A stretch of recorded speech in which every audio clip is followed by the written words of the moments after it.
Seja um pastor reformado. Parte 22, dia 19 de dezembro de 2024. Do que se mantiver um ou dois assistentes adequados para ajudar a promover a salvação do rebanho, não presumirei reprovar suas despesas. Mas onde isso não pode ser provado, que a prática não seja justificada. E devo dizer ainda que essa pobreza não é algo tão intolerável e perigoso quando se pretende. Se você tem apenas comida e roupa, não deve ficar contente com isso? 1 Timóteo 6,8. E o que você teria mais do que aquilo que pode prepará-lo para a obra de Deus? Não é estar vestido de púrpura e linho fino e se banquetear suntuosamente todos os dias? Lucas 16,19. Que é necessário para esse fim? A vida de um homem não consiste na abundância das coisas que ele possui. Lucas 12,15. Se sua roupa for quente e sua comida for saudável, você pode ser tão bem sustentado por ela para fazer o serviço a Deus como se tivesse a satisfação mais completa para a sua carne. Um casaco remendado pode ser quente, e pão e água são alimentos saudáveis.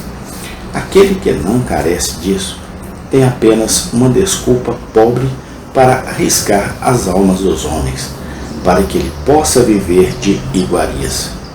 Mas, embora seja nosso dever dar atenção a todo o rebanho, devemos prestar atenção especial a algumas classes em particular, por muitos, isso é, muito imperfeitamente compreendido e, portanto, vou me alongar um pouco sobre isso. 1. Devemos trabalhar de maneira especial pela conversão dos não convertidos.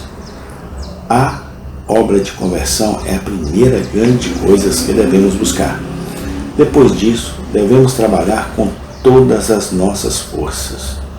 Ai de mim! A miséria dos não convertidos é tão grande que clama mais alto por compaixão. Se um pecador verdadeiramente convertido cair, será apenas no pecado que será perdoado, e ele não corre o risco de ser condenado por ele como os outros. Não que Deus odeie seus pecados assim como os outros, ou que ele os levará para o céu. Deixe-os viver tão perversamente.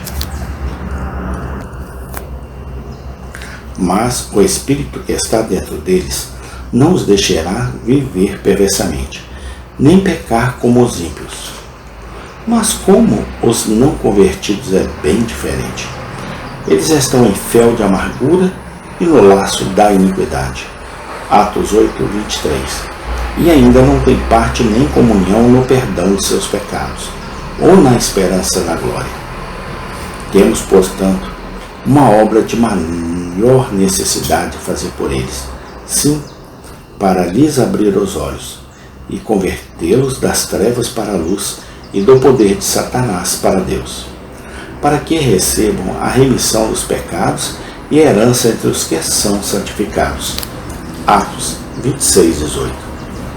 Aquele que vê um homem doente de uma doença mortal e outro apenas sofrendo de dor de dente, será movido mais a compaixão pelo primeiro do que pelo último, e certamente se apressará mais para ajudá-lo, embora ele fosse um estranho e o outro um irmão ou filho.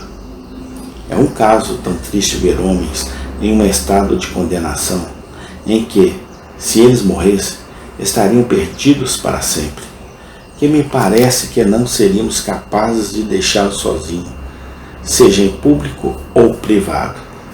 Qualquer outro trabalho que tenhamos que fazer, confesso que sou frequentemente forçado a negligenciar aquilo que deveria tender ao aumento adicional do conhecimento nos piedosos, por causa da lamentável necessidade dos não convertidos. Quem é capaz de falar de controvérsias, ou de pontos desnecessários e agradáveis, ou mesmo de verdades de menor grau de necessidade?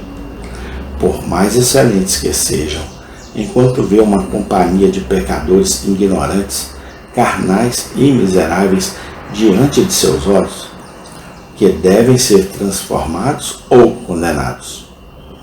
Acho que até os vejo entrando em sua desgraça final.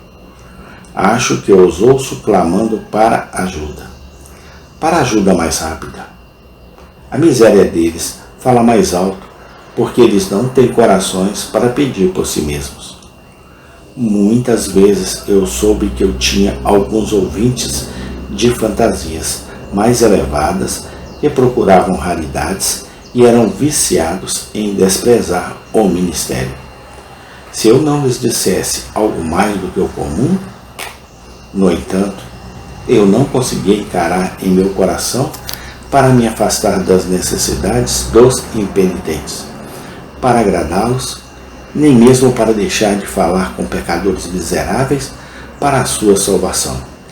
A fim de falar com tais romancistas, não, nem tanto quanto poderia ser feito de outra forma. Para santos fracos, para sua confirmação e aumento na graça. Penso que, como o espírito de Paulo foi agitado dentro dele, quando viu os atenienses totalmente entregues à idolatria, Atos 17:16, assim deveríamos lançar em um de seus paroxismos, ver tantos homens no maior perigo de serem eternamente destruídos. Penso que, se pela fé realmente os olhássemos como se estivessem a um passo do inferno. Amém. Tem continuação. Senhor, tem misericórdia dessas almas que estão indo a passos largos para o inferno.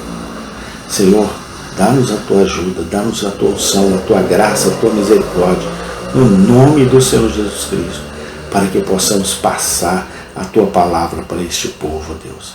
Tem misericórdia desses que caminham nas trevas, Senhor. É o que eu lhe peço no nome do Senhor Jesus Cristo. Amém e amém.